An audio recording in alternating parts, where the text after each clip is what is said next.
want to shift gears. The United States of America has the highest incarceration rate anywhere on the face of the planet. We like to imprison people in this country. I want to bring to the conversation Professor Jared Ball of Morgan State University, along with Kalanji Chunga of the podcast called Riot Starter TV. These two brothers have been on the show before, and I want to talk this morning. Thank you, gentlemen, for joining us. I want you to help us to understand this political prisoner aspect of the carceral state that we live in. Before we jump into it, gentlemen, thank y'all so much for joining us. How are you this morning? Man, it's great to be here as always. You know, pleasure. The pleasure is on the Ben Dixon Show, like it or not. Man. I like the theme song. Man. Hey, listen. We record. You rap? No, I'm joking. We don't put you on because don't get him started. All black men. Get me out of retirement. Listen. I was telling my wife, we were talking about the joke on the internet that black men don't cheat. I said, well, okay, black men don't cheat, but all black men rap. At some point, Brother Ball, Professor Ball, I know at some point you drop a couple of verses. We'll talk about all that stuff in a few minutes. We'll get to all that in a few minutes. Well, actually, you said, "Oh yeah," pretty enthusiastically. Oh yeah. No, I'm a vicious in the car, alone in the traffic freestyler. I'm a vicious recounter of certain Big Daddy Kane verses. That's right. Yeah. Hold on. Tell what group you came out of. Oh, see, he's hating. See, I came out of, people don't understand, I was the drummer in the greatest funk band in Western Maryland history between the years 1997 and 99. So I have even a little bit of a funk music background, and we gets down. Mama's Biscuits, the greatest funk band in Western Maryland. Mama's Biscuits, because ain't nothing better than Mama's Biscuits. Ain't nothing better than Mama's Biscuits. Dang right. Straight from the Muddy Waters album, Redman and Method Man. Take it from their inspiration. But yeah, absolutely. I didn't know you were a funk drummer, man. Listen, we're supposed to be talking about some heavy stuff. We're gonna get to it, but like the whole premise of the show is to break the news to the people without breaking them. So let's do this real quick because I'm on y'all's schedule. I did not know that you play drums, brother. You could get down. Yeah, a little bit back in the day, enough to handle it for Mama's Biscuits. I wouldn't want to go too far now. But a little bit of my rendition of Buddy Miles style drumming. Yeah. Oh, the check right. We can get him back out of retirement. So it's all good. Let us know. Yeah, we're gonna get everybody out of retirement around here, man. But listen, let's shift gears, fellas. Listen, there's a mission.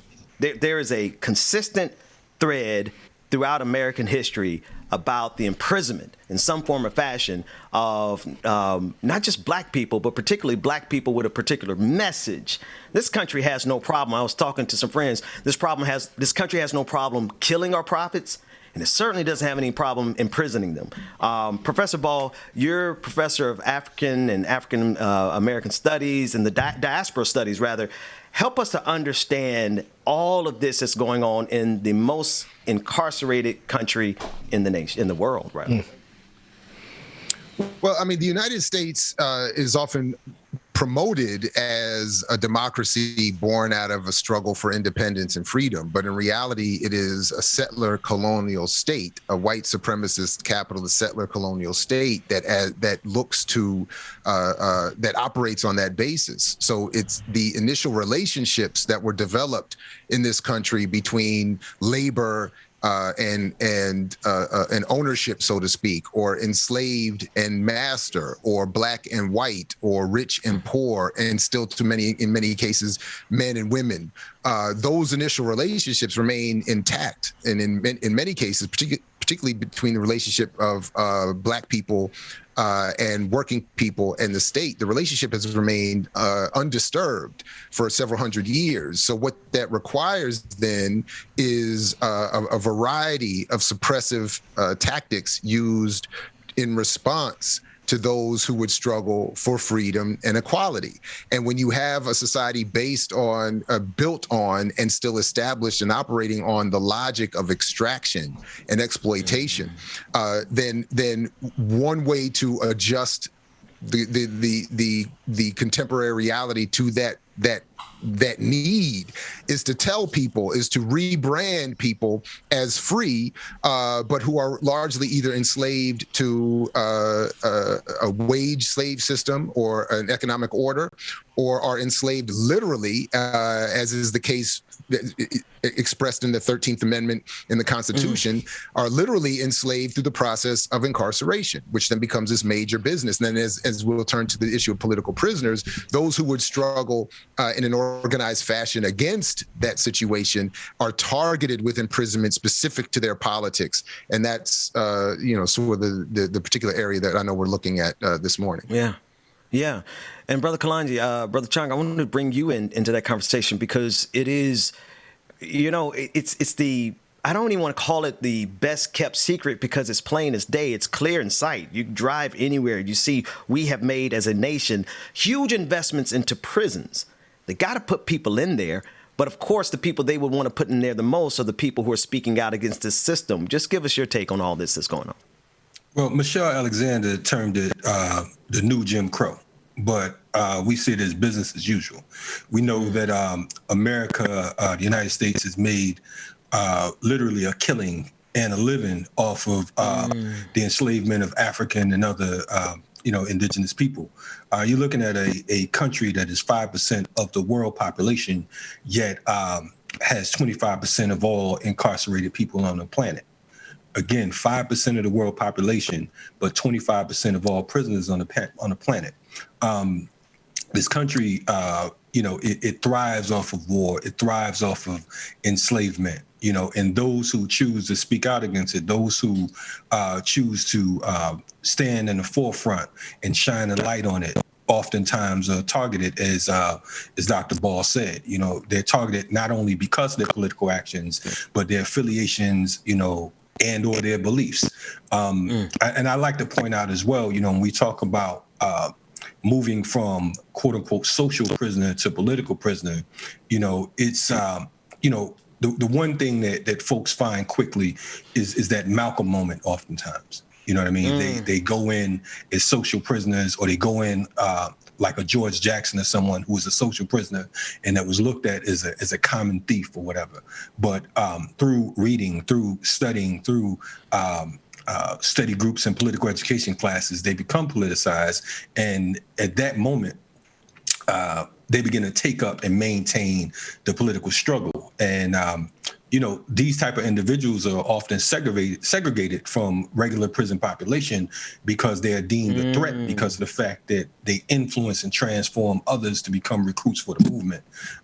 They are a threat to prison security and management because they stand in direct and perpetual opposition to the ideas that support the prison and its legitimacy.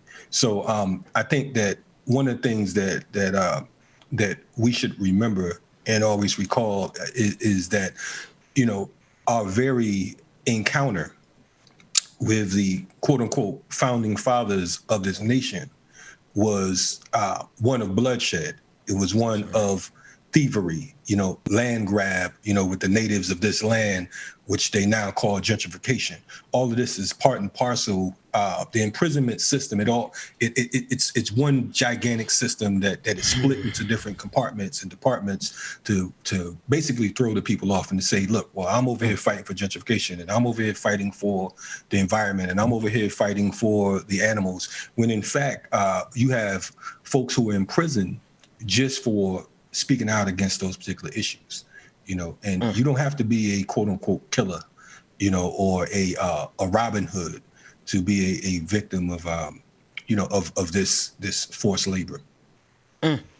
Professor Ball, if you would take it from there and help us to understand, because there was a distinction there that I think is important, because not only are we dealing with the epidemic of incarceration in general, or over incarceration certainly, but we're dealing specifically with political prisoners who, in some form or fashion, have taken their stand, and you can help correct and clarify, but help the audience understand what is the distinction of a political prisoner in the United States of America. Sure, it's a great question. So, some like Elaine Brown, former leader of the Black Panther Party, has made this argument. Others have made this argument that all of us are political prisoners because the society is set up in such a way that it targets us for imprisonment and incarceration, and because because incarceration plays such a pivotal role in the structure of the overall economy in creating wealth for a ruling elite. But to Kalanji's point, there are some people like George Jackson who were locked up in at a point in their life for a gas station robbery or some other sort of relatively speaking petty crime, not some sort of violent murderous act. Right. Who then become politicized in prison. So today, people like Kevin Rashid Johnson figure prominently in that category. People who are incarcerated, part of my generation in the 90s as an adult, engaged in the drug game, but then becomes politicized while incarcerated and then targeted specifically for further repression as a result.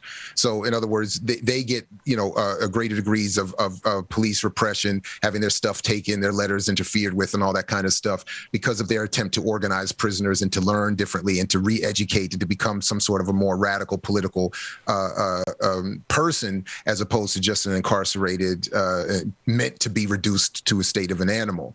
Then there are those who are incarcerated and targeted specifically because of their political activity. Those people who are locked up today, like Sundiata Acoli, the comrade of Assata Shakur, who is herself in exile.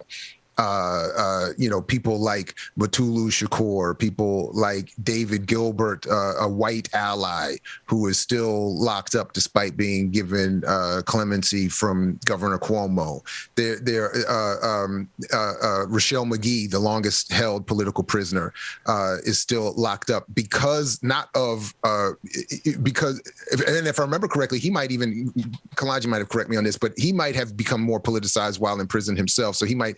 But he might fit into that other category. But the point being, they're targeted because of their politics, and that's what distinguishes them as political prisoners. Now, of course, the United States denies that they exist. So when you raise a Leonard Peltier, the indigenous so-called American held for and in cases where it's even stated by the FBI, we don't know who killed the officers at Pine Ridge, but we're going to put somebody in jail. And Leonard, because of his work with the American Indian movement, is a perfect candidate for that, and to be held in prison for decades ever since. The United States will say that they're not political prisoners. They will say officially, well, they're charged with this crime or that crime. But any investigation as to what has gone on, Russell Maroon Schultz in particular, another example, if you just look at the cases and how these courtroom spectacles took place,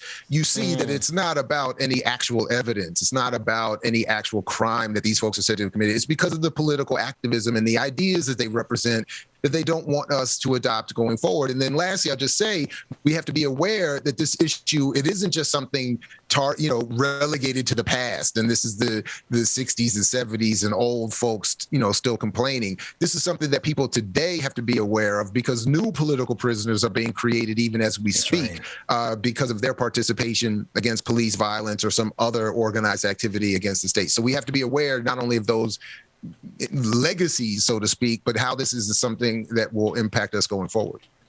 I think people could most readily identify with that threat from the George Floyd protests. And I don't know if any of you remember specifically where they were just disappearing people off the streets of Denver. I mean, just pulling up unmarked vehicles, not even in uniform, just snatching people off the street. So there is obviously not only the capacity, I mean, this country is built to be a carceral state, but there's great capacity for it to go even further. I want to kind of shift gears here and ask some questions from me. How do you two brothers, and just kind of expand the conversation, how do y'all deal with the fact of the reality of the empire that we find ourselves inside of, along with trying not to become the next political prisoner? It's kind of a big question, but whoever wants to take it first, the floor is open. Well, I'll jump on it. Basically, my thing is, there's a quote I'd rather be a lion for a day than a lamb that lives forever. I think that the thing is, if our ancestors were as cowardly and as lazy as many of us are today, then we wouldn't exist. We'd still be in the cotton fields. So I feel like it is my duty because of the fact that I don't feel my life is my own. I think that, we come here and not on no cliche, supernatural type way. We are here for a purpose. And I think that anyone who sits back and allows their people or our people to be murdered and brutalized and tortured and not even have the gall to open your mouth and speak, then you are a strange kind of man or woman. When we look at political prisoners, it's not about a crime. It's not about guilt or innocent. You look at folks like Mumia Abu-Jamal, who for all practical purposes was doing what you all are doing on the Ben Dixon Show. They're doing what we were doing on Black Power Media. Mumia was speaking out against the oppression in Philly. He spoke out against the attacks and brutal assaults on the MOVE organization. He was a journalist. You know what I mean? And he was a great journalist. So the thing is, they had to snatch him off the street. Imam Jamil Al-Amin, formerly H. Rap Brown, here in Atlanta, he cleaned up the West End community. You know what I mean? He had folks like Coretta Scott King and Andrew Young, moving their children into the West End, where at one point it was a dangerous spot where folks were, it was a lot of drug dealing and literally street organizations and quote unquote thugs cutting pigs open, letting it bleed into the street, raping women, disrespecting the community, violating. And he cleaned up that community. But the thing is, we have to remember that if we say that this is an incarceral state, if we say that this is a police state or a prison state, we have to remember that in order for police to exist, crime has to exist. You know what I mean? So when you come along and you messing up the game, you understand what I'm saying? Then it becomes problematic. You know what I mean? They don't really want us to stop crime, is what you're saying. It's like you stop crime, folks lose jobs. You know what I mean? So they'd much rather you lose your lives and livelihoods and loved ones and so on and so forth than to compromise their check. That's what war is all about. There's always, a war on crime, a war on drugs, a war on Syria, a war on Afghanistan, when ultimately it's a war on the black, brown, and other indigenous people. You know what I mean? Because of the fact that it's about capitalism and imperialism. In order for capitalism to exist, of course, someone has to be at the bottom serving and someone has to be at the top getting fat. And United States government has been getting fat from day one at the hands of and bodies of us. Wow. So we have to remember that. Absolutely. Professor Ball, I don't know if you want to just jump in right there. Can I just add very quickly? I'm just going to say that sorry. No, go ahead. Sorry. Yeah, I just want to say that for me, it's very. The point is very selfish. There's nothing more. I fear nothing more than being imprisoned, other than being imprisoned and nobody being aware of or fighting for my freedom. So if we want to support political struggle, then we have to be willing to support those who get incarcerated, because it could become any one of us. I mean, again, I cannot imagine the brief times I've spent in the hands of the state. The idea that no one would be fighting for my freedom every second of the day would be terrifying. So I think it's important that we try to not only Brother Ball, fight for those who are still incarcerated, but remember that they were incarcerated or are incarcerated for a set of ideas. Yeah, sorry. That's right. Yeah. No, I was just jumping in there because your signal, you're saying I can make out what you're saying, but your signal's kind of jammed up there. I want to give it a second to cycle through. But I hear what you guys are saying. So as we talk as people are listening, as people are at home listening, because there's and you could testify to this way better than me. There is a huge veil of separation in terms of black politics in this country as it pertains to what we cling to and champion, right? When it comes to just your standard black politics, misleadership class, if you want to call it that, ain't nobody out there really talking about our political prisoners, right? So I feel like there's a veil, and perhaps that veil could be fear, ignorance, whatever it is. Help us to understand how we get the people to realize that if it's happening to anybody, then we definitely could be next. Listen, like they said, believe it, when they was talking about the Nazis and the Jews, they talked about how if they come for me in the night, they'll come for you in the day. And I think that, you know, for the most part, most black folks have relatives who are incarcerated or know someone that's incarcerated. The unfortunate thing is, you know, out of sight, out of mind. You know, it's free such and such for a few minutes, and then they forget all about it. My position is for folks who talk about reparations, because I know that's a big issue now. We look at how any civilized government deals with their political prisoners or how they deal with the captives, so to speak. No deals can be negotiated until you up those political prisoners. They want their comrades back first. You know what I mean? Right. If someone kidnaps your wife, you're not going to say, they're not going to say, you know what, we're going to form a truce, everything cool, you know what I'm saying? I got your wife and kids, but, you know, we should stop fighting. Mate. I'm sorry. I'm sorry. Exactly. I got out of pocket. Right. I got out of pocket. I'm sorry. Nah, it's all good. But you're not. You're not going to say, look, we're not shaking hands. We ain't hanging out. We ain't doing nothing until you give me my wife and kids back. That's how we have to look at this thing about political prisoners. We have to take it personal. And the fact that we're not taking it personal is why many of our political prisoners languish and ultimately die in those gulags. You look at folks like Sundiata Kohli, who is 84 years old. He just got another 3-year hit, meaning that they denied him parole. He's 84 years old, a former NASA employee, NASA, right? I mean, a very, very brilliant man, you know, but yet you have Sirhan Sirhan, who was just granted parole. He assassinated Robert Kennedy. You have John Hinckley Jr. Yes, I was just about to say. Yeah, right. Reagan's would be. Yes. So let's examine this. We're talking about these particular brothers. In many cases, the quote unquote political prisoners were accused of murdering police officers. And in many cases, there's no physical, scientific, or any other type of evidence, you know, saying that they did that. But you saw John Hinckley Jr. I mean, they didn't even charge. Right. He wasn't even found guilty. They said that he was mentally ill. You know what I mean? He's on YouTube making songs and all kinds of stuff right now. But you have political prisoners who've been locked up, many of them for over 50 years. You know, you just put something together in my head that Professor Ball, I hope your microphone is back with us, because what Brother Changa just said right there, this country will release the assassins of their own emperor, their own president, before they will release black people. But that reminds me of what happened on January 6th. They will burn this whole country down on behalf of their white supremacy before they do a damn thing for black people. Professor Ball, I want you to get the last word, because we're coming up on our time here. And I would like for both of you actually to tell people how they can support your work. But just Professor Ball, help us with that.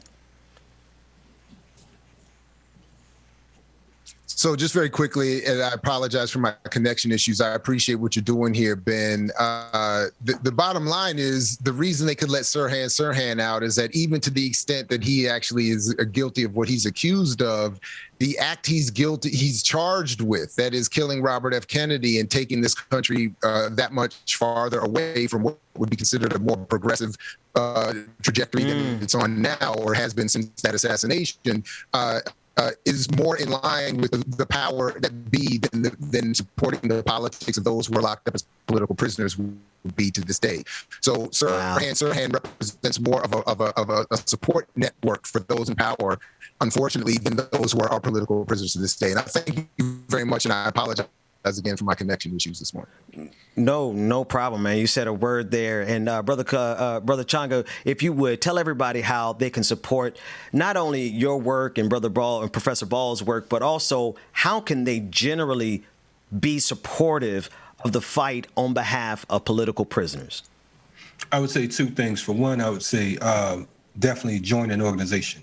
I think that, to safeguard yourselves and to safeguard us, our people in general, the first thing you want to join an organization that that has a program and plan of action, not just something, not just empty rhetoric and fashionable militancy. You want to get down with folks who actually are committed and have a track record of working on behalf of our people. Two things I would say. First of all, again, to echo Dr. Ball, definitely appreciate the support from your show. It's an awesome show. We appreciate that. We would also we do a lot of political prisoner work on our platform, which is Black Power Media. So to the listeners, when you're not listening to this particular show, definitely check out Black Power Media on YouTube as well. To support political prisoners, I would say go to thejerichomovement.com. thejerichomovement.com. And lastly, if you're looking for an organization to join, I represent an organization called thepeoplesarmy.org, which is the Siafu movement. And we have about a dozen or so organizations that have come together as a quote unquote umbrella to fight oppression as a whole. But keep up the excellent work, Ben.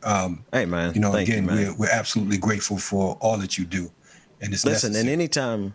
Thank you. And anytime you guys are available to come in and help educate us and keep us on target, because one thing I committed to, man, this has been a long pandemic. The pandemic has been long enough for me to be like 3 different people. And at this stage of my evolution, I don't have time to talk about everything they want us to talk about. We got to talk about what's important to us. And that's right. First, like it or not.